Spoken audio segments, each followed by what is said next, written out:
Ukraine just launched an insane air assault on Pokrovsk. On the 31st of October, an unimaginable mission was made public. Ukrainian Special Forces operators from the Main Directorate of Intelligence, or HUR, landed right on the contact line using helicopters. Actually, unbelievable. This was certainly very bold. No one can deny that. But what was even the goal of this helicopter landing? There are multiple theories that we'll cover later in the video, but this happened right here northwest of Pokrovsk. Looks like a Ukrainian remake of Black Hawk Down. Some analysts call it Desperation, others claim it was brilliant. So in this video we'll go through exactly what happened in detail. This is the first time we see a helicopter air assault in the Ukraine war since Ukraine's March raid of 2024 against the village of Kozinka-Belgorod Oblast as part of this set of incursions into Russian territory. Long story short, Ukrainian special forces landed from Black Hawks on the outskirts of that small village. And after that, these HUR operators quickly infiltrated the settlement and started street-to-street fighting. So this raid demonstrated Ukraine's ability to use a limited helicopter landing assault to quickly deploy their infantry right on the front line. At the same time, some of these helicopters got wiped out right after the operation. Overall, in Pokrovsk, the situation is that deploying reinforcements is extremely difficult. All supply roads are under surveillance of Russian drones. So any vehicle driving back and forth on this part of the front will get destroyed or immobilized. Otherwise, the other option is to walk by foot 15-20 kilometers, and you still have drones circling above your head. So let's analyze this unique footage of the Ukrainian air assault. First of all, most analysts believe it happened on the 29th of October and not on the 31st, the day the video was made public. And here Reuters reported that the operation was personally supervised by Kirill Budanov. He's Ukraine's military intelligence chief who has led the Main Directorate of Intelligence since 2020. And he's famous for spearheading numerous covert operations against Russian forces. Long story short, he believes Ukraine can only win the war against Russia using some type of guerrilla warfare. Think of it of the Ukrainian equivalent of the SAS during World War II. Here we can see the scene being recorded by a Russian drone. Very important detail. Then the footage zooms in and we can spot a UH-60A Black Hawk helicopter. So that's a US-made aircraft, the same type of aircraft used during the March raid of 2024. What's also interesting is that in late August 2025, this article reported Defense Intelligence receives new UH-60 Black Hawk funded by Czech and Slovak volunteers, a fundraiser by 20,000 people. So I guess the Ukrainian military made immediate use of this donation. One way to think about it is that with all the drones circling above Pokrovsk, drones ambushing vehicles right on the roads, drones attacking infantry coming in and out, inserting troops via helicopters is not crazier than sending an entire armored column, a relief column towards Pokrovsk. So now let's count the number of Ukrainian troops that were dropped off. I count 1, 2, 3, and 4 operators exiting the heli from the right side, and 1, 2, 3, 4, and 5 from the left. So a total of 9 Ukrainian Special Forces operators were disembarked. Actually, hold on. Okay, the footage is blurry, but we can see another 2 operators jumping off the Black Hawk right at the end.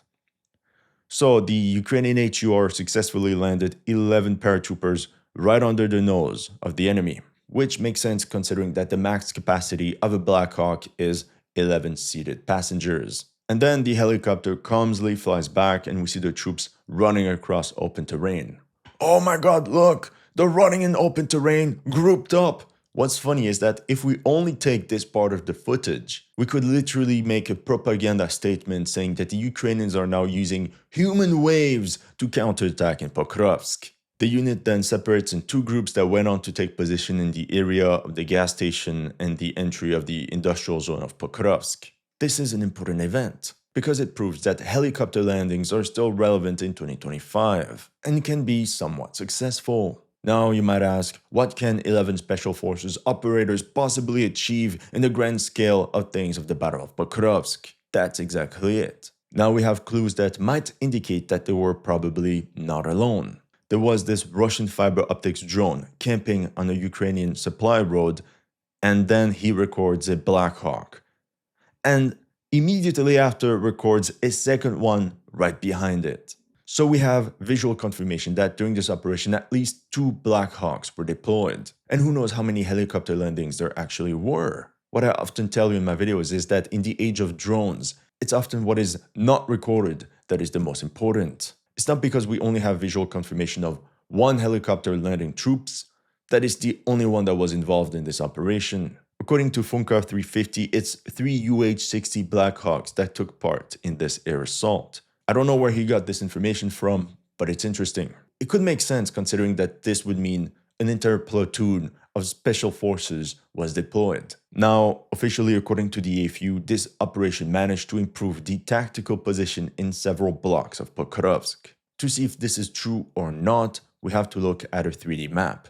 The helicopter landed right here northwest of Pokrovsk in this field. We have many geolocations confirming this.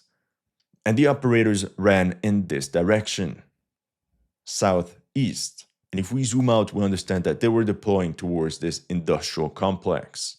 And now if we switch to Deep State UA, this is the direction of this Ukrainian air assault. Immediately what comes to mind is that the Ukrainians wanted to secure this vital intersection and supply line. And this also confirms that the Russians were in control of this area. However, the operation wasn't a complete success either. Right off the bat, if you have a Russian drone recording a helicopter landing a dozen special forces operators, they've been spotted, and it's not going to end well. It's not a surprise that immediately after, Russian drones equipped with thermal imagery went on to hunt for these HUR operators. And from the footage that was released, I can confirm that at least 4 of them were hit. Let's say 4 to 5, something like that. What's interesting is that the Russians claim to have destroyed the helicopter and all 11 operators that were landed were KIA. Look, I don't know. Many people just repeated this information, but from the drone footage that the Russians released, I cannot confirm that claim. Now maybe in this Russian drone footage, it's just random Ukrainian riflemen that have nothing to do with the helicopter landing. But once again, this theory seems highly unlikely to me. And according to some geolocation specialists, this is where the Russian drone strikes took place, in this industrial complex, right next to where the HUR operators were disembarked. So we can quickly cross-reference the data, and we can confirm that these strikes were indeed against the Ukrainian special forces. Alright, for the benefit of the doubt, let's say that these spec-up guys suffered some losses, 4 to 5, but still managed to push on forward. In theory, we're talking about 3 Black Hawks, meaning a total of 33 operators that were landed. If we deduct the losses, that's roughly 28 operators that made it. Now, did this mission change the situation on the battlefield? Well, since this happened on Wednesday, the 29th of October, we can see that this bold raid had little to no impact in safeguarding the western side of Pokrovsk.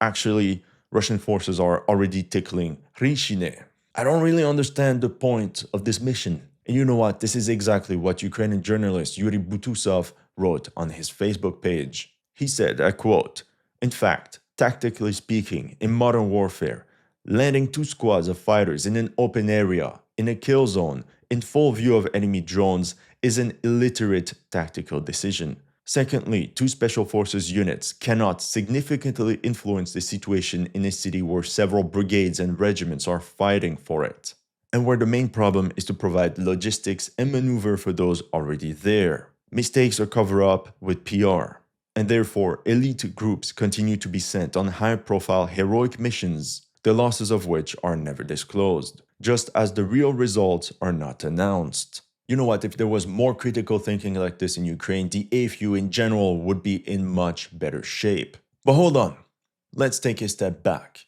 Earlier we said there could be 3 helicopters involved. Maybe one dropped off the operators here, but perhaps the 2 other Black Hawks landed somewhere else. And clearly, they were not spotted by Russian drones, which in itself is a miracle. So I repeat, so we know 1 squad landed here, but now imagine another one was dropped off here and let's say another one here, to cover the entire northern part of Pokrovsk and form like some sort of wall. This maneuver then allows the Ukrainian special forces to cover this entire block and clear it from Russian forces. Who knows, maybe there were even more helicopters on the move. Highly unlikely, but it's still a possibility. Or maybe they just did multiple back and forth. To me, the main problem is that such operations are not scalable. Just like Butусov said, yes, you can land some small teams of spec ops here and there, but you would need to air assault an entire battalion, an entire regiment, at least, to change the course of the battle. So what was the point of this helicopter operation? Number one, secure supply lines. But enemy drones are already in control of this entire area north of Pokrovsk, so sending a handful of spec ops will not change that. Number two, reinforce the Pokrovsk garrison and hold the flanks to allow everyone to withdraw. In my opinion, this is the most likely scenario that could justify the high-risk nature of this operation. Imagine hundreds of Ukrainian soldiers are facing encirclement, and there's no one that can save them. And option number three, this was the first wave to infiltrate Russian positions north of Pokrovsk in order to pave the way for a big Ukrainian counteroffensive to reclaim the city. This option is very unrealistic, but I still wanted to share it with you. Again, I think it's option number two, open the door for everyone to pull out from Pokrovsk. In the end, I think it was a bold and daring operation by Ukrainian special forces, which of course stems from the desperate nature of the situation. But even then, what can 24 operators really achieve, right? That's all I have for you today. See you in the next one.